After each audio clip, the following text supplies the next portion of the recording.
The night Obinna burned, our village changed forever.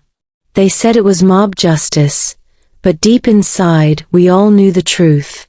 Someone wanted him dead, and the fire that killed him was only the beginning.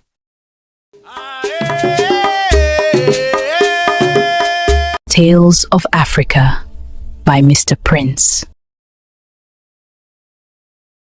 The smell of roasted flesh filled the air before the sound of his mother's scream cut through the crowd. The boy they had set ablaze was no thief. But no one could stop it now. Obinna's eyes were still open as the flames danced on his skin.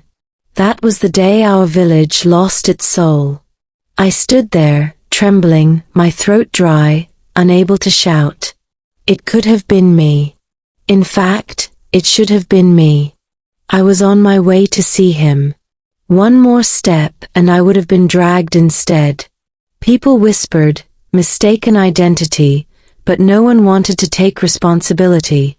The same people who shouted thief, thief, minutes earlier now kept quiet. Some even nodded their heads, pretending it was justice. But I saw shame in their eyes. They had killed the wrong man. Obinna's mother arrived too late. Her tears cut through the noise, her voice carrying a curse that made the air heavy. O Jah, fire of the water serpent, let the blood of my son forever litter your river until you avenge him. The villagers shivered. No one took that lightly. That night, even the wind refused to blow. And that was when the whispers began. That Obinna was not just a victim of mob anger. Someone had wanted him dead, and they had used the crowd to do it. That night, I could not sleep. The smell of smoke still clung to my clothes. Every time I closed my eyes, I saw Obinna's face, his lips moving as if he wanted to say something before the flames swallowed him. It haunted me, and the whispers I heard in the dark made it worse. Some said it was a case of bad luck. Wrong place, wrong time. But I knew Obinna better than anyone. He was not just any boy in the village. He carried secrets that even I, his closest friend, never fully understood. Before he died, he had told me once, "If anything ever happens to me, don't trust anyone, not even family." At the time, I laughed. Now those words burned in my ears. Obinna had enemies. The crowd claimed justice. But someone had guided their anger. I began to suspect that Obinna's death was not a mistake at all. It was a cover-up. And I needed to know why. So instead of sleep, I walked to the river where his mother had placed her curse.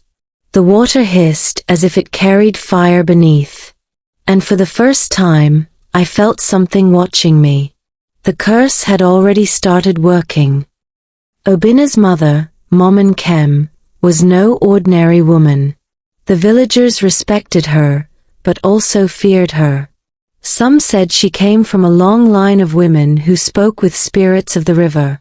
Her curse that day had not been ordinary grief.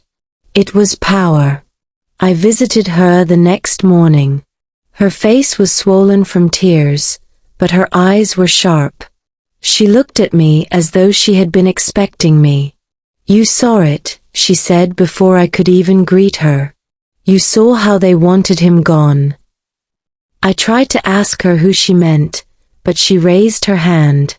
"They will come for you too if you dig too deep. But you must not let Obinna's blood be wasted. His death was not by chance." Her voice shook, but it was not fear. It was rage. I asked her to explain, but she turned her face to the river. "O Jah will reveal it when the time comes. But beware, my son, betrayal always comes from those closest to you." Her words sank into me like stones, and they terrified me. When I left her compound, people were already gathering outside, whispering. They called her a witch, saying she had cursed the whole village. But I knew she wasn't the one to fear. It was the ones who killed Obinna in silence. 2 days after the tragedy, a girl came to me. Her name was Adana, Obinna's childhood friend. She was beautiful, but her beauty carried sadness in it, the kind that made you want to know her story. She wore a single silver anklet that jingled as she walked, and her eyes did not blink when she spoke. "I know what happened," she whispered. "They didn't just mistake him for a thief. He was mocked." Her words made my heart race. Mocked by who? I asked. But she only shook her head. She told me she had overheard 2 young men talking before the mob gathered. They had planned it. They wanted Obinna gone. But she wouldn't tell me their names. "They are closer to you than you think," she said. I pressed her for more, but she only warned me. "If you continue asking, you'll end up like him." Her anklet jingled as she walked away. Something about her felt dangerous. But I couldn't ignore her warning. That night, I realized the real story was only beginning. Obinna's death was just the fire on the surface. The true flames were still burning underneath, hidden. And I was about to be consumed by them. The first betrayal came from where I least expected. Chuka, another close friend of mine and Obinna's, began acting strange. He avoided me, dodged questions, and kept disappearing at night. When I confronted him, he got angry. "Leave it alone," he barked, eyes red. I reminded him that Obinna had been like a brother to us, that we owed him the truth. But Chuka only clenched his fists and muttered, "Some truths will kill you faster than lies." Then he walked away without looking back. That was when I knew he was hiding something. Rumors spread that Chuka had been with the real thief that day. Others swore they saw him whispering into the crowd before they attacked Obinna. The story twisted like smoke, impossible to hold. But one thing was clear. Chuka knew more than he admitted. When I returned home that night, I found a strange sign drawn on my door. It was a circle with a cross through it, smeared in palm oil. Someone was watching me, and they wanted me to stop. But instead of fear, I felt fire rising inside me. Obinna was gone, but I would not rest. If betrayal had begun with friends, then I would find out just how deep it went, even if it killed me. 3 days after the fire, Obinna's uncle, Okafor, returned from Onitsha. He arrived in a flashy car, the kind no ordinary trader could afford. When he heard what had happened, he did not shed a tear. Instead he muttered, "Finally, the boy is gone." I froze when I heard it. That night, I asked Mom and Kem about it. Her face grew pale, and she looked away. "Okafor has always hated Obinna," she said quietly. "He believed my son would inherit the land their father left behind. He wanted everything for himself." The pieces started to fit. Obinna had once confided in me about a land dispute. He said his uncle wanted him dead, but I thought it was just youthful exaggeration. Now, seeing how calm Okafor was, I knew it had been true. The mob had been a weapon, and Okafor had pulled the strings. But how do you accuse a man with power, wealth, and charm? He was respected in the village. He gave money to the youth, bought drinks for men at the palm wine joint, and dressed like a chief. No one would believe me. And even if they did, would they dare speak out? That was when I realized. This was not just about mob justice. This was family greed. Obinna had been betrayed not by strangers, but by blood. And blood betrayal runs deepest. The turning point came from the most unlikely place. One evening, I found Adana waiting outside my compound. Her eyes were swollen from crying, and she looked restless. "I can't carry it anymore," she said. I have to tell you the truth." She revealed that she had once been close to Okafor. Not as family, but as a secret lover. It was during one of their meetings that she overheard him plotting. Okafor had promised the youth leader and his boys money if they ensured Obinna was mistaken for a thief. The plan had been perfect. I was stunned. "Why are you telling me this now?" I asked. Adana looked at me with tears streaming down. "Because I loved Obinna, not him. I betrayed him with my silence. I thought I could protect both, but I ended up killing the one who loved me." Her words broke me. Her confession shook the ground of everything I thought I knew. It wasn't just Okafor's greed. It was also Adana's weakness. She had chosen comfort over truth. And Obinna had burned for it. I wanted to hate her, but I couldn't. Her face was a mirror of guilt and pain. In her tears, I saw the image of Obinna's last moments. The betrayal wasn't hers alone, but she carried part of it. And that made her dangerous to herself. The night after Adana's confession, something strange happened at the river.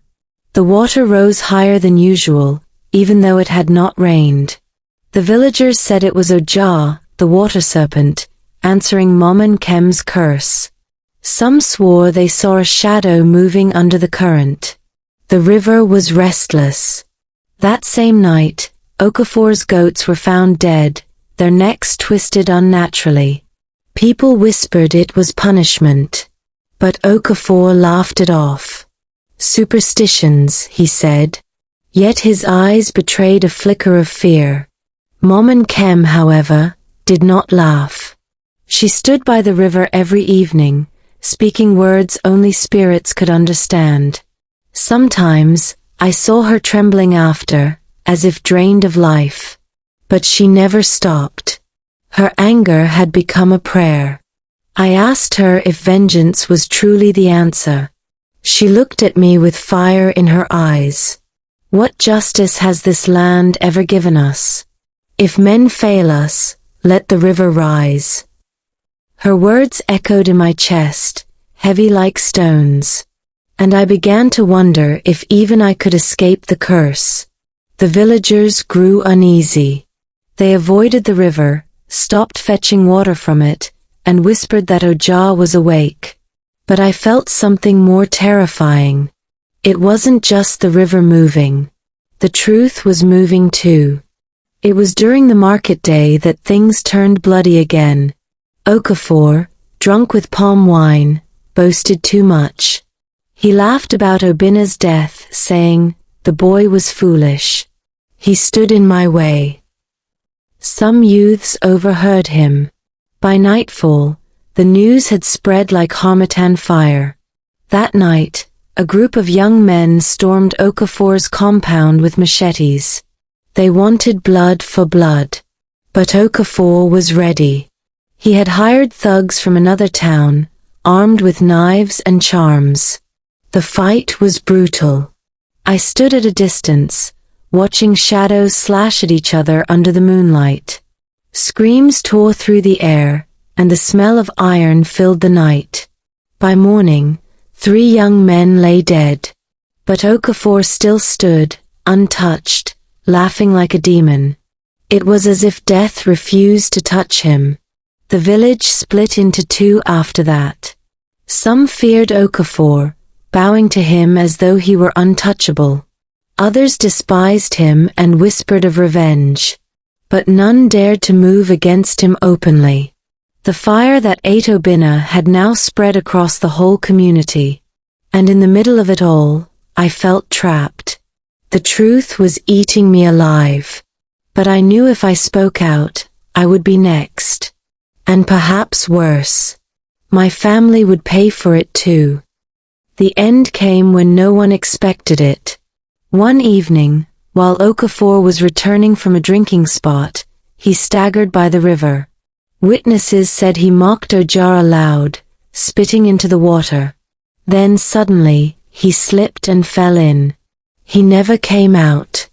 The villagers searched for his body, but the river returned nothing. Not even his cloth. It was as though the water had swallowed him whole. People said it was the curse. Others whispered it was justice. Mom and Kem, however, only wept. Not out of joy, but sorrow. Obinna's death has been answered, but who will return my son? She cried. Her tears fell into the river, and for the first time, it was calm. The curse had ended. But the story didn't leave us untouched. Adana left the village soon after, unable to bear the whispers. Chuka disappeared too, last seen boarding a bus to Lagos. The village carried scars, not just of fire, but of betrayal, greed, and silence. And me? I still wake up at night hearing Obinna's voice in the flames. The fire ate him, but the ashes remain. Ashes that remind us what happens when a community chooses silence over truth. Ashes that tell us betrayal is always closer than we think. And that curses never sleep. Injustice often wears the face of a crowd, but behind it lies the hand of envy, greed, and betrayal. Obinna's death was not only the fault of those who struck him, but also of those who kept quiet when truth could have saved him. Hatred burns fast, but silence burns longer. The moral is simple. When you stay silent in the face of evil, you become part of the fire. Thank you for watching. If this story moved you, let it move through others.